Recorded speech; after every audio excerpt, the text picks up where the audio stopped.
Alhamdulillah, alhamdulillahilladzi hadana bil iman wal islam wa hassana bi syariati Muhammadin wa khairil anam.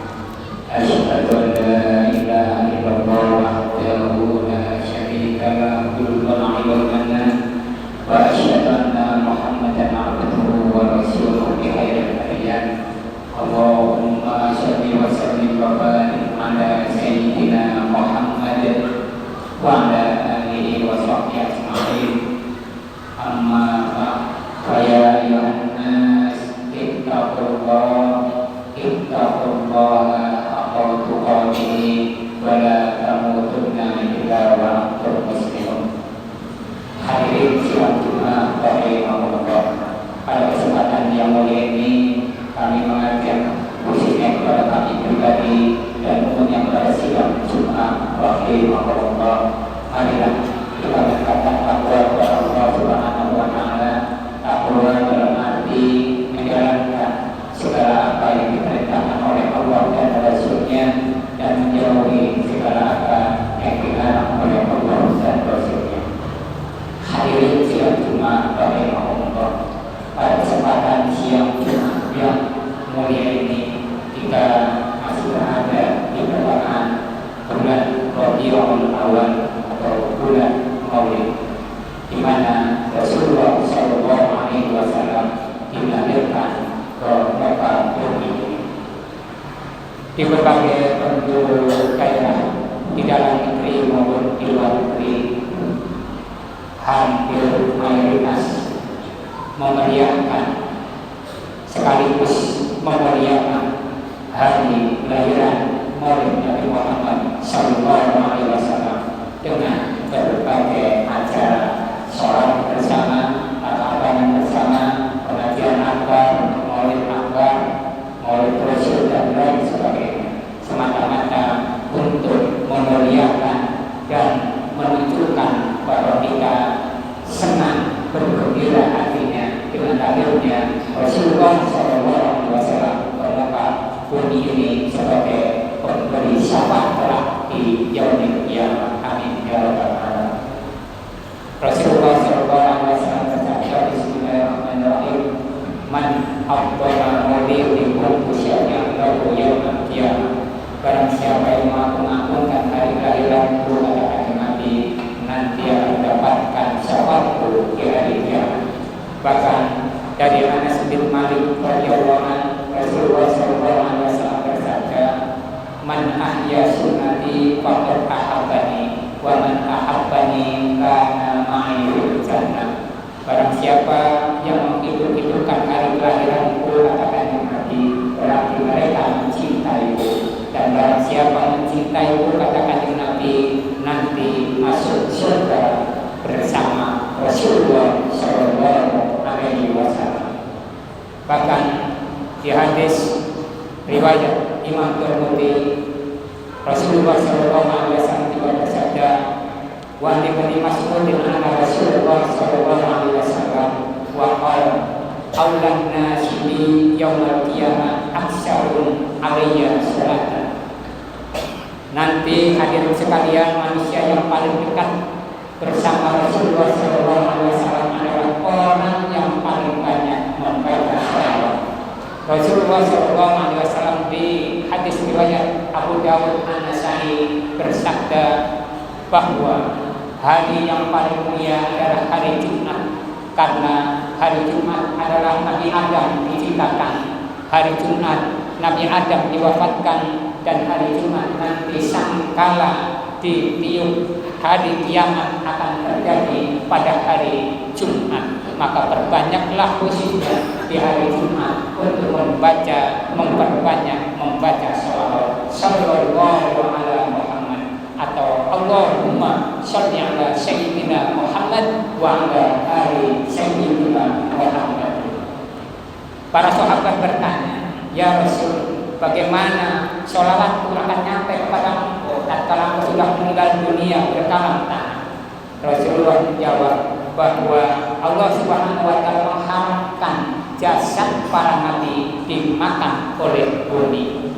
Di hadis yang lain Rasulullah juga bersabda, barang siapa membaca sholawat kepadaku, maka Allah Subhanahu wa Ta'ala membangunkan rohku untuk menjawab sholawat dari umat Rasulullah Sallallahu Alaihi Wasallam. Subhanallah, begitu dahsyatnya, begitu istimewanya bacaan sholawat Sallallahu Alaihi Muhammad. Allahumma sholli ala Sayyidina Muhammad wa ala ali Sayyidina Muhammad. Ada kisah hadirin sekalian. Di suatu hari Rasulullah SAW mengadakan perjalanan di persimpangan jalan di kota Madinah. Datanglah seorang badui yang membawa seekor unta. Kemudian orang badui tersebut uluk salam kepada baginda Rasulullah SAW. Assalamualaikum ya Rasulullah. Semoga keberkahan, semoga rahmat, semuanya terlimpahkan kepada engkau tanpa tersisa. Tiba-tiba datanglah ada seorang lelaki yang menghadap Rasulullah dan menuduh orang badui ini mencuri untanya. Tiba-tiba setelah dituduh, difitnah mencuri unta, tiba-tiba unta tersebut sujud di hadapan Rasulullah SAW dan membaca syahadat asyhadu an la ilaha illallah wa asyhadu anna Muhammadar Rasulullah dan berkata kepada Rasulullah SAW menjadi saksi bahwa orang yang menuduh ini adalah pembohong, pendusta, dan orang badui yang membawa unta ini adalah orang yang jujur, orang yang siddiq. Kemudian Rasulullah SAW mengusir lelaki yang memfitnah orang badui tadi, suruh pergi. Penasaran Rasulullah SAW bertanya kepada seorang badui, wahai orang badui, apa yang engkau ucapkan pada waktu berjumpa denganku? Saya bersalam kepada engkau ya Rasul, dan saya mendoakan semoga semua rahmat dan keberkahan terlimpahkan kepada engkau baginda Rasulullah SAW. Rasulullah dengan tersenyum luar biasa, barokah sholawatku kepadaku, Allah Subhanahu wa Ta'ala memberikan begitu sangat besar rahmat kepadamu, dan nanti di hari kiamat wajahmu akan bercahaya karena banyaknya sholawat yang kau panjatkan kepadaku. Subhanallah, tidak hanya Rasulullah SAW yang menjawab, bahkan Allah Subhanahu wa Ta'ala dan para malaikatnya juga akan menjawab sholawat yang kita baca. Hadirin sidang Jumat rahimahullah. Di dalam kitab Ihya Ulumuddin karangan Imam Al-Ghazali dikisahkan ada seorang bapak dengan seorang anak, seorang pemuda yang menjalankan ibadah haji. Setelah melaksanakan rukun haji, tawaf, sa'i, tahallul dan lain sebagainya, beristirahatlah anak dan pemuda ini sebagai anaknya. Kemudian karena capeknya, pemuda tadi bermimpi bahwa bapaknya yang sedang istirahat meninggal dunia. Dan di dalam mimpinya alangkah kagetnya, bapaknya yang wajahnya putih berseri menjadi hitam legam wajahnya.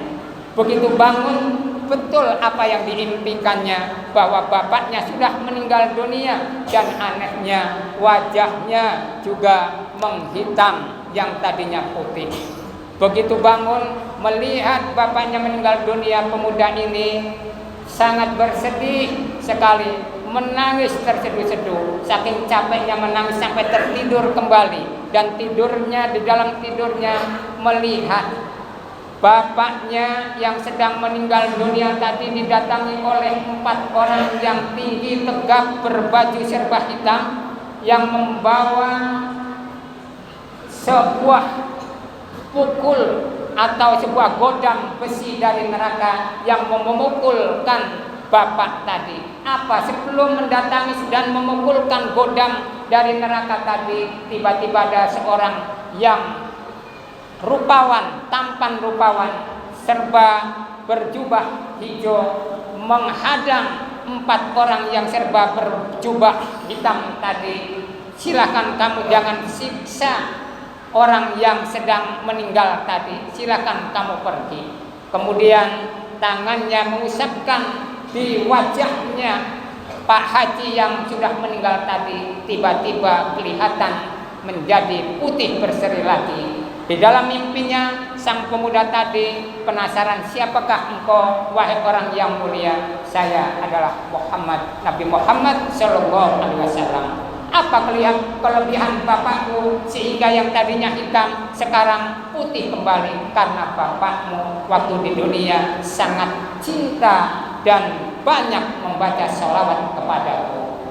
Setelah bangun ternyata betul yang tadinya mukanya hitam legam menjadi putih berseri kembali. Subhanallah. Dengan membaca banyak salawat kepada baginda Rasulullah SAW, insya Allah umat Nabi Muhammad SAW nanti di hari kiamat akan bersinar terang seperti yang dikisahkan di dalam kitab Ihya Ulumuddin. Hadirin sidang Jumat rahimahullah.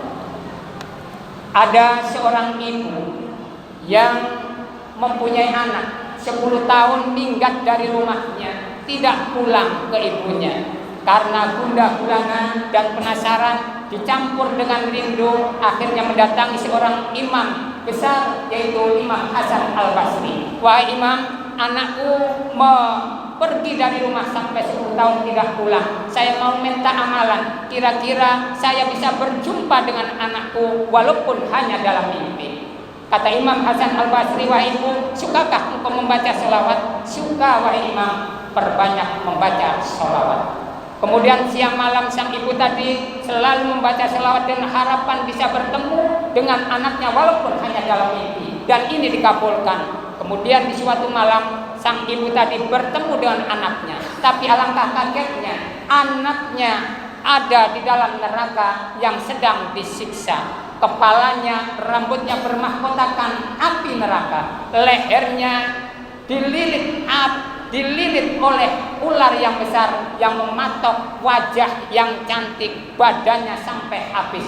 Kemudian kakinya juga dililit dengan rantai besi api neraka, menyiksa anak tersebut.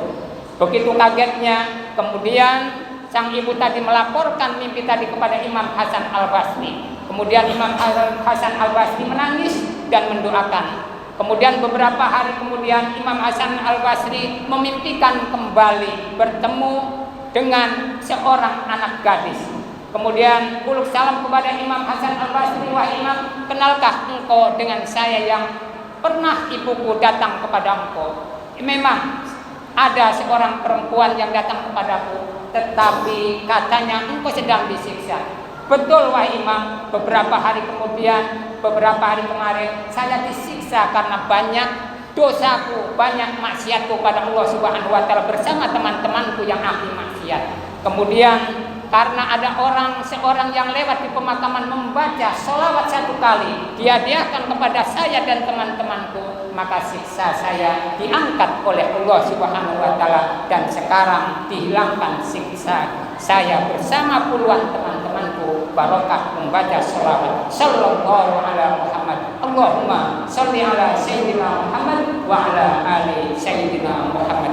Marilah hadirin sekalian, kita kalau mengaku umatnya Nabi Muhammad, dalam keadaan duduk, berbaring, berjalan, dalam keadaan apapun, jangan lupa membaca sallallahu ala Muhammad atau Allahumma sholli ala sayyidina Muhammad wa ala ali sayyidina Muhammad. Insyaallah akan diberikan keselamatan fid dunya wal akhirah. Amin amin ya rabbal alamin. Barakallahu li wa lakum fil Qur'anil azim wa nafa'ana wa iyyakum bil ayati wa dzikril hakim.